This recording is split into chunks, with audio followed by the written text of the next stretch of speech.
सुप्रभातम् श्रीकण्ठवीर्यजनिताद्भुतदेवमौळे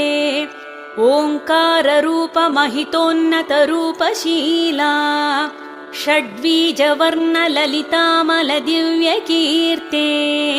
श्रीरामदूत हनुमान् तव सुप्रभातम् क्रोडाश्ववानर मृगेन्द्र खगेन्द्र कण्ठा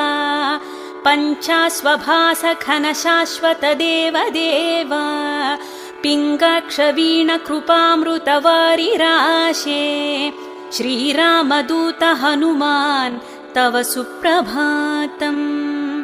रक्तपिशाच भयभूतमहार्तिनाशा विद्यायुरैश्वर्यबलारिशयप्रदाता प्रत्यक्षदेव नरकामितपारिजाता श्री